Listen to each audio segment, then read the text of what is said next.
자리에 앉으십시다. 잘 지내셨습니까?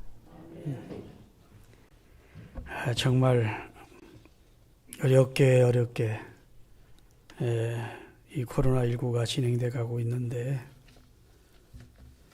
백신 나와서 우리 모두가 걱정 없이 살게 되기까지는 몇 개월 더 긴장하며 살아야 될 것 같은 상황입니다.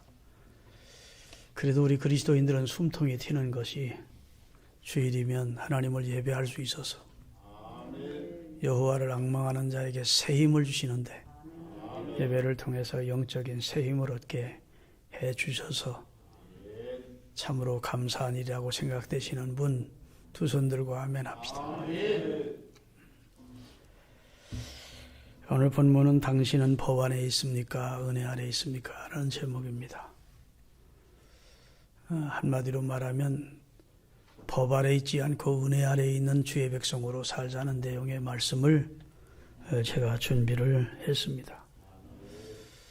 법 아래 있는 자는 정죄 아래 있는 자고 은혜 아래 있는 자는 속죄받고 하나님의 사랑 안에 거하는 자이기 때문에 여러분과 제가 율법 아래 있는 백성이 아니라 하나님의 은혜 아래 있는 백성이 되기를 하나님이 원하셔서 그 아들을 희생시켜 우리 죄를 속량하시고 하나님의 은혜 안에 거하도록 해주신 것입니다. 미국의 역사를 보면 미국의 역사에 큰 획을 거둘 만한 큰 사건이 있는데 미국에 있는 흑인 노예 해방 전쟁이 일어납니다.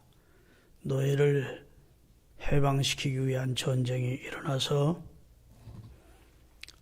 결국은 짐승보다 못한 노예 생활을 흑인들이 끝내고 링컨 대통령이 주도하는 북군이 승리함으로 흑인들이 자유인이 됩니다. 얼마나 흑인들의 입장에서는 간절히 기대하던 자유이고 그렇게도 목매이게 그리워하던 그런 해방을 얻었으니까 춤을 추며 감격해하며 기뻐해야 될 일이지 않습니까? 그런데 문제가 생긴 겁니다. 평생 노예로 살던 흑인들에게 그토록 기대하던 자유가 주어졌는데 그 자유의 의미를 경험해보지 못한 흑인들은 당황을 하는 겁니다. 그래서 축제하고 감격해야 될 그런 상황에서 예상과는 달리 이상한 일이 벌어졌는데 이제는 완전히 자유인이 되었는데도 여전히 흑인들은 예전 주인을 보면 백인 주인을 보면 벌벌 떠는 겁니다. 예전 주인을 만나면 자리에서 벌떡 일어나 격표 경배를 하는 겁니다. 무슨 일을 시키든지 다 하겠다는 입장입니다. 이제는 달라졌는데 백인도 자유인이고 자기도 자유인이고 백인도 한 인권을 가진 존재고 자기도 한 인권을 가진 소중한 존재로 바뀌어졌는데 노예 생활을 아직도 계속되는 양 그렇게 백인에 대해서 두려워하고 자기가 자유를 얻었다는 것에 대해서 실감을 못하는 것입니다. 남북전쟁에 승리한 미 연방공화국에서 백인들에게 노예를 착취했던 노예의 노동력을 착취했던 백인들에게 법령을 내렸습니다. 지금까지 노예와 노예의 가족들을 억압하고 착취하고 그 노동력을 빼앗은 것을 임금을 다 지불해주라. 그들이 살 수 있도록 해주라. 옛날 백인들, 노예를 많이 거느리는 백인들은 엄청 부자였거든요. 수만 평 에이커의 땅을 가지고 있고 저택도 지금 백악관처럼 대저택에 살고 있고 나라가 또 그렇게 명령을 하니까 흑인들을 모아놓고 그동안 임금을 다 채워가지고 준비를 했다가 그 임금을 흑인들에게 나눠준 겁니다. 당신들은 자유를 얻었습니다. 우리 집에서 고생 많이 했습니다. 우리가 당신들을 인간 취급하고 학대한 거 미안합니다. 우리를 용서하시오. 국가가 주라는 대로 당신들의 임금을 주겠습니다 하고 엄청난 흑인들이 당시 생각할 수도 없는 거액의 임금을 주면서 이거 가지고 땅도 사고 집도 짓고 옷도 사고 자유롭게 우리 집을 떠나서 자유인으로 마음껏 행복하게 사세요 하고 임금을 나누어 주었는데, 그 임금을 받은 흑인 노예였던 그들이 이제 자유인이 됐는데도 불구하고 되려 그 임금을 다시 백인에게 돌려주면서 우리는 그냥 주님 밑에서 예전처럼 주인님 섬기며 주인님 가족을 섬기며 노예였던 때처럼 살겠습니다. 우리를 내쫓지 말아주세요. 이런 참 넌센스가, 이런 무서운 일이 생긴 겁니다. 그런 사람들이 뭐 한두 명이 아니고 부지기수가 자유를 모르고 옛날로 그대로 살겠다고 주인 앞에 돈 다 내놓고 주인과 주인의 가족을 섬기고 일을 하겠다고. 생각해보면 그게 어떻게 얻은 자유입니까? 수많은 미국의 젊은이들이 흑인 노예 해방을 위해서 생명을 버리고 피 흘려서 얻게 해준 자유인데, 이 바보가 아니고서야 어떻게 계속해서 노예로 살겠다고 할 수 있느냐 그 말입니다. 그들이 그랬던 이유가 무엇이었겠는가 한번 생각해 볼 필요가 있겠지요. 일생 노예로 살다 보니까 그 생활 습관이 그리고 사고 방식이 좀채 버리지 못하는 겁니다. 자유를 어떻게 누리는지도 모르고 스스로 무언가 결정하고 선택해 본 적도 없고 자기 소유를 가져본 적도 없으니 여전히 예전처럼 비참한 노예 생활을 계속하겠다는 거예요. 그래서 법적으로는 노예제도가 폐지되어 자유인이 되었는데 실상은 계속 노예 생활을 자청하는 우스운 그런 결과가 흑인 사회에 많이 있었다고 합니다. 그런데 여러분, 이런 일이 비단 당시 흑인 노예들만의 얘기가 아니라는 데 문제가 있습니다. 오늘 사도 바울은 우리가 법 아래 있지 아니하고 은혜 아래 있으니 어찌 더 죄 아래서 죄 가운데 율법에 복종하며 살겠냐. 아멘. 그럴 수 없다. 하나님의 아들이 어떤 대가와 희생을 지불하고 피 흘려서 우리를 자유케 해 주었는데 어찌 죄의 종으로, 어찌 율법 아래 속박을 받은 존재로 살겠느냐. 그리스도 안에서 영적인 정신적인 자유를 우리가 얻었다는 사실을 알고 그 자유를 주신 하나님을 향한 감격과 감사 속에서 하나님을 섬기는 자유인으로 하나님이 살기를 원하신다는 말씀이에요. 오늘 본문 14절을 띄우겠습니다. 죄가 너희를 주관치 못하리니, 이 말은 아까 노예 얘기를 말하면 옛 주인 백인이 자유를 얻은 흑인을 주관치 못한다는 거예요.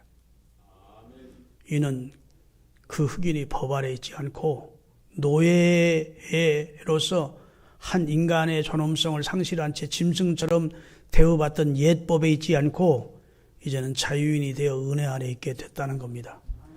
여러분과 저도 율법의 속박 아래 있고 죄의 멍에 아래 있어서 죄와 사망의 법 안에서 두려움 속에 살던 우리였는데, 하나님이 우리가 이루지 못하는 죄와 사망의 법인 율법을 다 그 아들을 통해 담당하여 이루게 하시고 여러분과 저를 자유인 되게 하시고 은혜 아래 사는 백성이 되게 하셨다는 사실을 잊지 마시기 바랍니다. 우리가 은혜 아래 있다는 것은 무엇이냐 하면 우리 신분이 달라졌다는 겁니다. 전에는 노예였는데 이제는 자유인이 됐고, 전에는 종이었는데 이제는 주인집 아들이 됐다는 거예요. 하나님의 아들, 딸로 신분이 바뀐 것을 말합니다. 법으로는 끊을 수 없는 죄의 속박을 주님이 십자가에서 끊어주심으로 우리를 결박하고 있던, 우리를 메고 있던 밧줄과 포승에서 우리를 풀어주셨다는 말씀입니다. 아멘.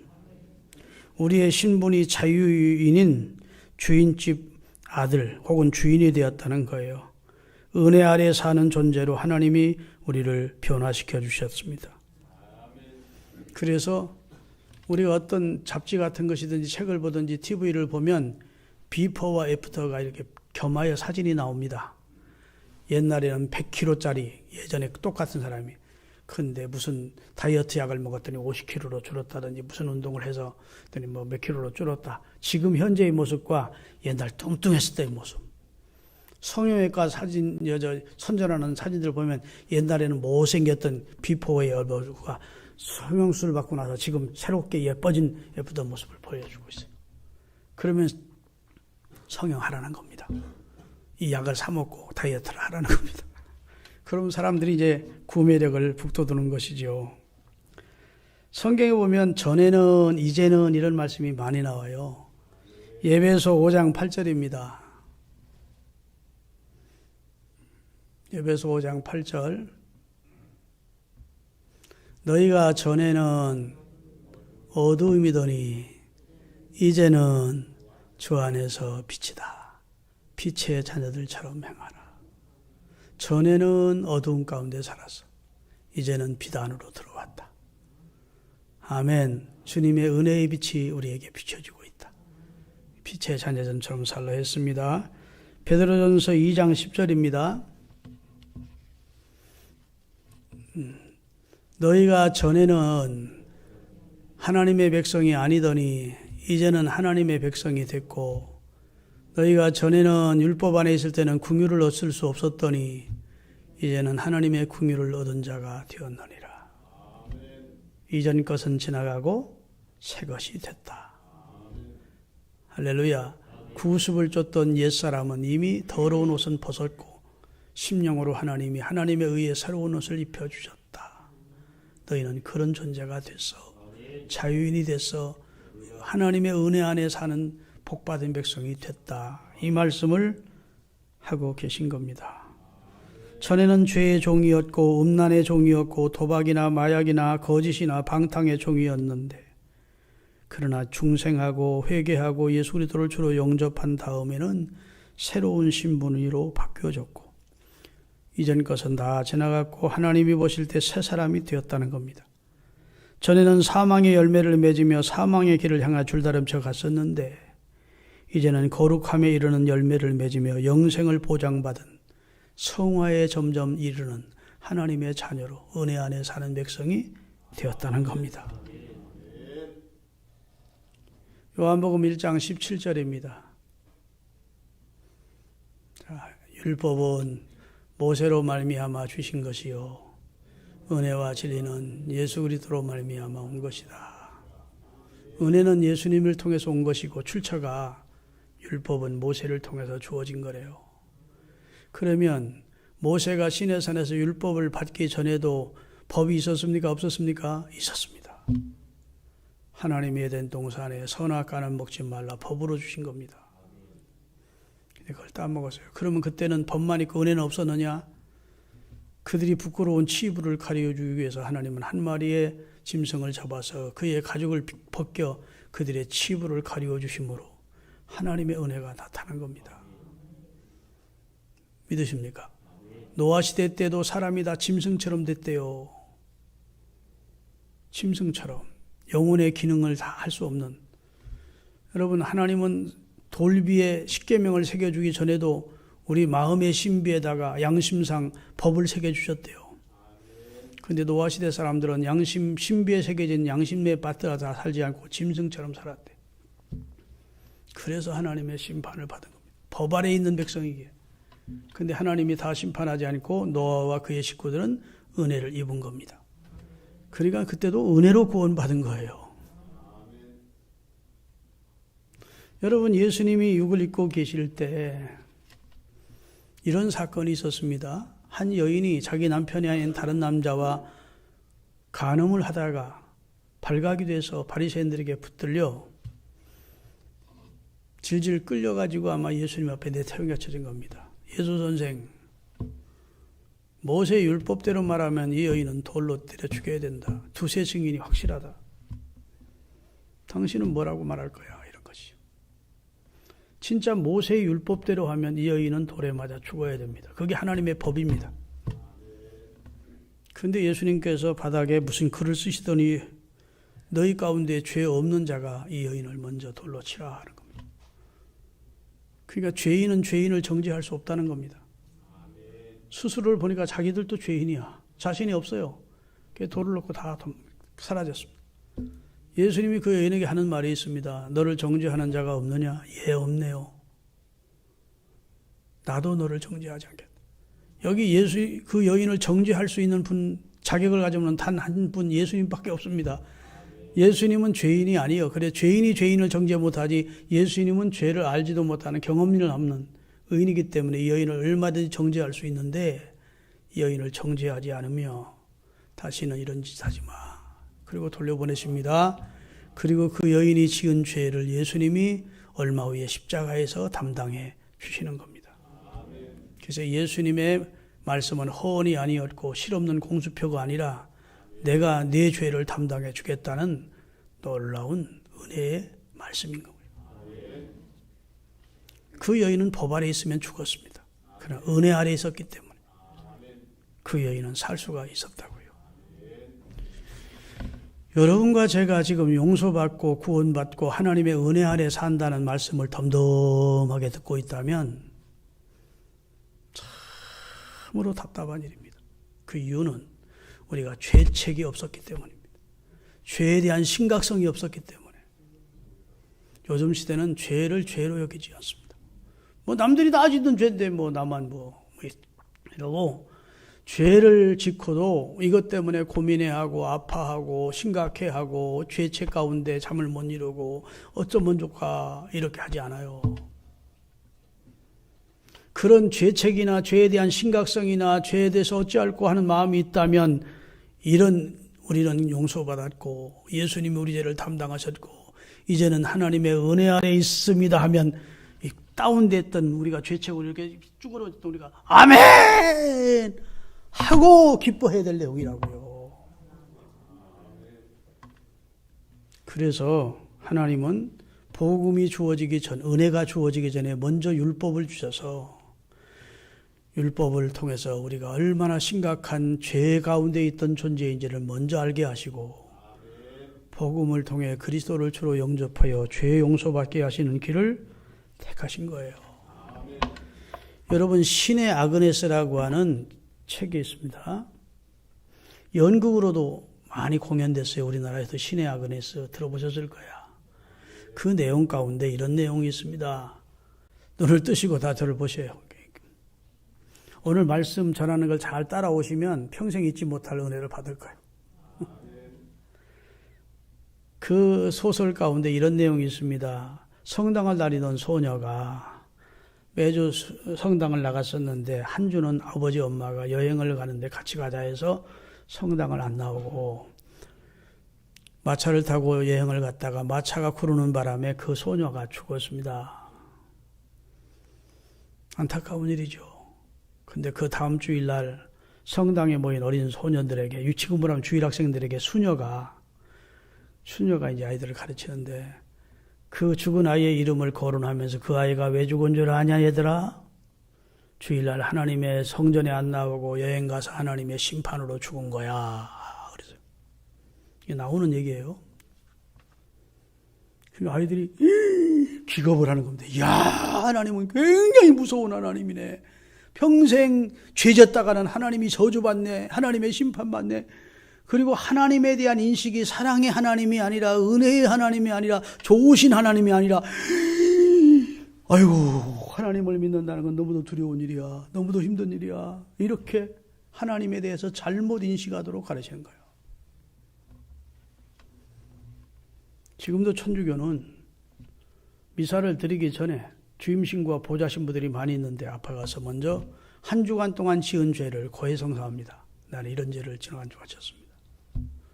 왜 그리 하느냐? 미사를 시간에 영성체라고 하는 거룩한 예수님의 떡을 상징하는 떡국 잘라놓은 것 같은 걸 받아 먹는데 그 거룩한 예수님의 살을 죄 있는 상태로는 먹을 수 없다. 이게 막 벌벌 떠는 겁니다. 죄에 대해서. 이게 이제 죄에 대한 해방감이나 자유함이 없이 늘 죄책 속에 사는 생활이, 신앙생활이 행복하지 않은 거예요. 그것이 죄가 멍해가 돼서 자기를 짓누르는 겁니다. 수고하고 무거운 짐진 자들아 다 내게로 오라. 내가 너희 멍에를 벗겨주겠다. 너희를 쉬게 해주겠다 하는데, 아유, 하나님은 그냥 죄짐은 그냥 심판하시고 저주하시고, 가만 안 두시는 하나님으로 가르치면 우리 인생이 하나님 앞에 설 자가 누가 있느냐고요. 그래서 예수 믿으시오 하면, 아이, 난 죄가 많아서, 이런 말을 자꾸 하는 그 이유는 뭡니까? 죄 많은 사람은 하나님 앞에 섰다가는 죽는다, 이렇게 생각하는 마음들이 불신자들 속에도 있기 때문에. 근데 죄인을 부르거든 하나님은. 아멘. 건강한 사람에게는 의원이 필요 없고 병든 사람에게 의사가 필요하다. 나는 의인을 부르러 온 것이 아니고 죄인을 부르러 왔는데, 죄인을 불러서 당신의 아들로 그 죄를 대신 담당하게 하시고 우리에게 속죄의 은혜를 주시고, 그 은혜, 속죄해 주신 은혜, 구원해 주신 은혜의 감격에서 자유인으로 영적 자유를 누리면서 하나님을 감격스럽게 섬기고 감사하며 섬기고, 그러는 행복한 삶을 우리에게 주시기 원해서 하나님이 우리를 부르시고 그 아들을 우리에게 보내셔서 우리를 속량해 주셨는데, 아직도 죄의 종이 되어 율법 아래 신앙생활하는 사람이 많다는 겁니다. 여러분과 저는 율법 아래 있지 아니하고 뭐 아래 있다고요?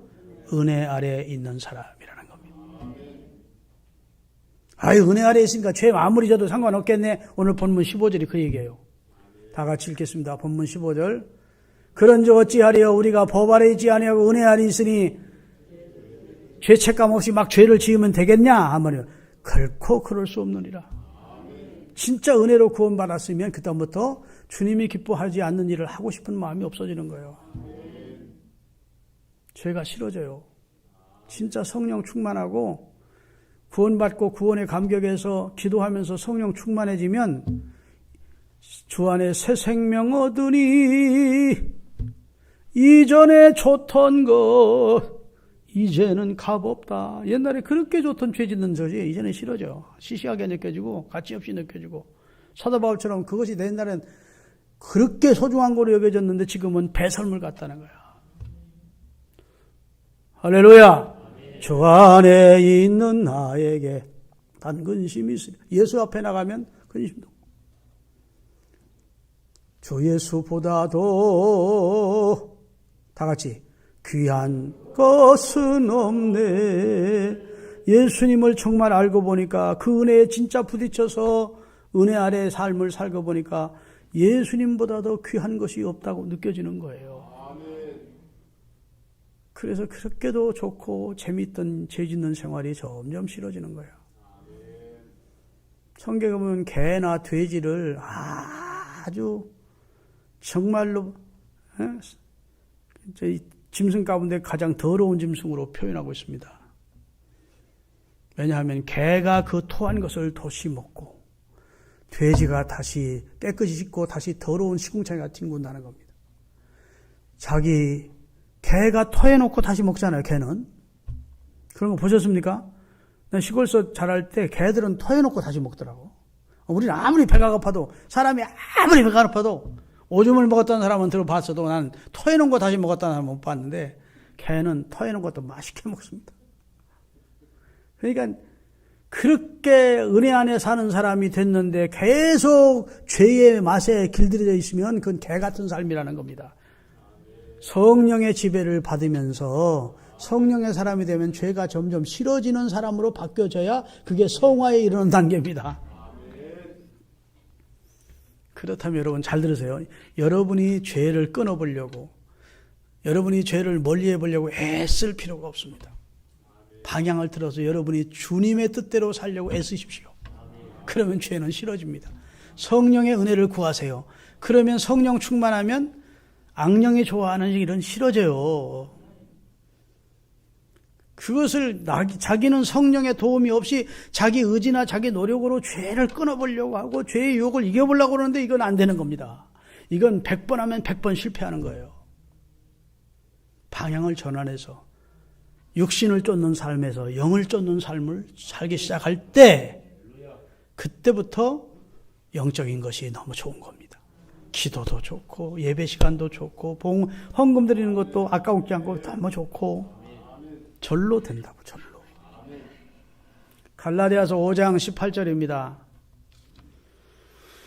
같이 읽겠습니다. 그런즉 어찌하리요. 18절. 갈라디아서 5장 18절. 너희가 만일 성령이 인도하시는 바가 되면 율법 아래 사는 사람이 아니라. 그럼 성령의 인도를 받기 전까지는 율법 아래 있는 사람일 가능성이 많다는 겁니다. 그러나 성령의 인도를 받고 성령 충만을 구하는 삶을 살기 시작하면 그때부터는 율법 아래 있는 삶이 시시해지고 싫어지고. 믿습니까? 새는 나는 것이 자연스럽고 개는 걷는 것이 자연스럽더라도 성령의 사람은 의롭게 사는 삶이 너무 좋아. 사랑하며 사는 삶이 절로 돼. 악령의 사람은 사랑하며 살 수가 없어요. 미운 것, 아무리 사랑을 해도 악령의 육을 쫓는 사람은 용서가 안 돼. 미운 사람. 근데 성령의 사람이 되면 그런 것이 되는 거예요. 절로. 요한복음 15장 4절입니다. 같이 읽겠습니다. 내 안에 거하라 나도 너희 안에 거하리라. 가지가 포도나무에 붙어있지 아니하면 절로 과실을 맺을 수 없는 같이 너희가 내 안에 있지 아니하면. 이 말을 반대로 말하면 너희는 가지고 나는 줄기인데 너희가 내게 붙어있으면 절로 열매를 맺으려고 노력하지 않아도 저절로 열매가 맺힌다. 갈라디아서 5장 22절입니다. 오직 성령의 열매는 사랑과 희락과 화평과 오래 참음과 자비와 양성과 충성과 온유와 절제니 이같이 법을 금지하세요. 성령 충만해지면 금지가 안 된대. 이게 절제가 안 된대. 이런 열매가 저절로 맺혀진대. 이런 삶이 너무도 자연스럽고 이런 삶이 너무도 행복하고 이런 삶이 너무도 보람이 있고 그렇지 성령 충만한데 죄 짓는 삶이 행복하고 그렇지 않다는 겁니다. 그래서 이는 힘으로 되는 것도 아니고 능으로 되는 것도 아니고 여호와의 신으로 된다고 하나님이 우리에게 말씀해 주셨어요. 그러면 하나님께서 왜 율법을 주셨느냐? 율법 우리를 구원하는 기능이 없다면 왜 율법을 주셨느냐? 율법으로는 우리가 죄인임을 깨닫게 하기 위해서 주신 거예요. 로마서 3장 19절서부터 같이 한번 쭉 읽겠습니다. 로마서 3장 19절. 우리가 알거니와 무릇 율법이 말하는 바는 율법 아래에 있는 자들에게 말하는 것이니 이는 세상 모든 입 닥치고 그 말입니다. 입 닥치고 온 세상으로 하나님의 심판 아래 있게 하려 합니다. 율법을 다 지키지도 못하면서 율법으로 구원 얻겠다는 사람들이 입을 닫으라는 겁니다. 그렇게 말할 자격이 없다는 것이요. 그러므로 율법의 행위로 그의 앞에 의롭다함을 얻을 육체가 없나니 율법으로는 죄가 무엇인지를 깨닫는 거예요. 우리가 병원에 치료받으러 가면 MRI나 CT 촬영을 권합니다. 자, MRI 촬영이 치료받는 겁니까? MRI가 치료할 수 있습니까? MRI는 치료 기능은 없어요. 내 상태를 알려주는 겁니다. CT도 치료 기능은 없어요. 내 상태를 알려주는 거야. 그 상태가 알려진 다음에 의사가 치료 행위를 해야 치료 역사가 나타나는 거예요. 거울이라는 것도 내를 알려주는 겁니다. 내 상태를 알려주는 거예요. 내가 여기에 검정 묻었는데 거울에 있는 걸 암만 내 얼굴을 닦으면 거울은 그대로 있습니다. 여기를 닦아야 여기가 깨끗하게 얼굴로 내 상태를 그대로 서치라이트처럼 비춰주는 거예요. 하나님의 율법은 우리가 하나님의 율법을 다 준행할 수 없는 존재라는 사실을 서치라이트를 비춰서 알려주듯이 나를 깨닫게 하는 겁니다. 아, 나는 죄인이구나. 하나님의 법에 어긋난 1000번 만번 심판받아야 마땅한 죄인이구나. 이걸 절감하게 하고 하나님 앞에 손을 들게 하는 겁니다. 하나님 죄인입니다. 믿습니까? 그리고 그 죄를, 그 율법을 우리가 다 지킬 수 없는 무능한 존재인지도 하나님이 성령으로 깨닫게 해 주시는 거예요. 여러분, 율법에 조항이 많습니다. 율법은 적게는 십계명이 율법이에요. 좀 더 확대시키면 신명기가 율법입니다. 더 확대시키면 모세오경이 율법이에요. 근데 모세오경 가운데 율법의 조항이 몇 개냐? 613가지입니다. 하라는 긍정적인 하라 하는 내용이 하라는 말이 있고 하지 말라는 말이 있잖아요. 하라는 내용이 248개고 하지 말라는 말씀이 365개입니다. 외우기도 좋아. 그래서 합하면 613가지입니다. 그게 이제 성경에 주신 율법 조항들이에요. 그리고 장로의 유전까지 합하면 장로들이 다 교회의 지도자들이 당시 유대교회의 지도자들이 안식일을 거룩히 지켜라 했으면 그것으로 끝나야 되는데 안식일을 거룩히 지키는 법에서 또 수백 가지 조항을 답니다. 안식일은 몇 킬로 여행하면 안 되고 안식일은 몇 킬로 짐을 들면 안 되고 이렇게 쭉 장로의 유전이 또 다 엄청나게 있습니다. 그것까지 합하면 수천 가지가 되는 거예요. 그걸 범해도 죄예요. 그러면 하나님의 율법과 장로의 유전까지 우리가 범하지 않아야 의인이 되는데 그럴 사람이 없다는 것입니다. 그래서 율법으로는 의롭게 될 육체가 하나도 없대. 율법으로는 죄를 깨달을 뿐이고 의인은 없나니 하나도 없대요. 할렐루야. 율법을 보면 첫째는 제사법이 나옵니다. 그 다음에 도덕법이 나옵니다. 그 다음에 의식법이 나옵니다. 그 다음에 정결법이 나옵니다. 그 다음에 형법이 나옵니다. 그 다음에 민법이 나옵니다. 성경에도요, 형법이 나와요. 사람을 죽인 자는 어떻게 해라. 그 다음에 도둑질한 자는 몇 배를 갚아라. 뭐 이렇게 이 민법도 나오고 형법도 나오고. 그 다음에 제사는 이렇게 해라. 물건 재물은 어떻게 하고. 그래요, 안 그래요? 그게 다 나온다고요. 구약은 그렇게 했어야 됐어요. 제사할 때. 근데 예수님이 십자가에서 그런 것을 다 성취시켜 주므로 다 이루었다 선언하심으로 그런 법은 성취가 된 겁니다. 아멘. 그래서 다시 짐승의 제사를 드릴 필요가 없고 이스라엘 백성들이 지키던 당시 형법 민법을 우리가 따를 필요가 없어요. 믿으시면 아멘. 그러니까 그렇게 많은 법조항을 하나만 범해도 모두 범한 자가 된대.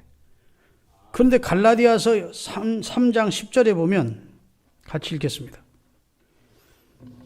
무릇 율법의 행위에 속한 자들은 저주 아래 있나니 기록된 바 누구든지 율법책에 기록된 대로 그 다음에 온갖 일을 항상 행하지 않은 자에게는 저주 아래 있는 자예요. 모든 율법의 조항을 항상 지켜야 된대. 그럴 수 있는 사람이 있습니까? 없습니까?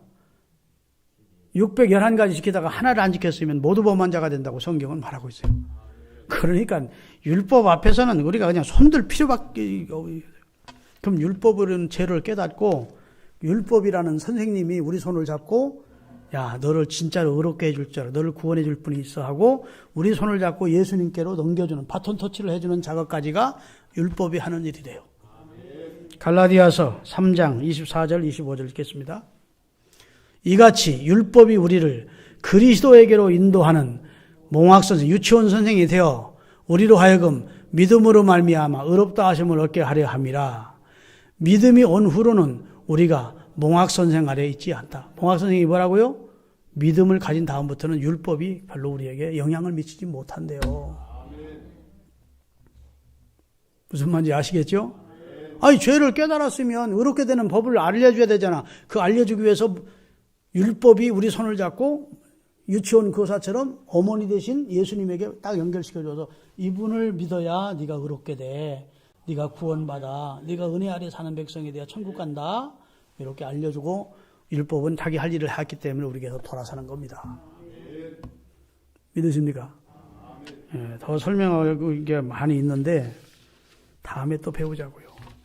여하튼 이제부터는 죄에 너무 속박아서 죄책감 속에 살지 마시고 성령의 은혜를 구하면서 적극적으로 죄에 앉으려고 애쓰지 말고 주님의 뜻대로 살려고 방향을 전환하시라고. 하나님의 은혜를 구하시면 성령이 나를 주도해 가시면서 죄 짓는 삶이 예전처럼 그렇게 너무 짜릿하고 행복하고 그렇지 않아요. 절로 성화에 이르는 하나님의 백성이 되는 겁니다. 그것이 영리적인 것이 아니라 그게 순리적으로 되는 거예요. 기도하겠습니다.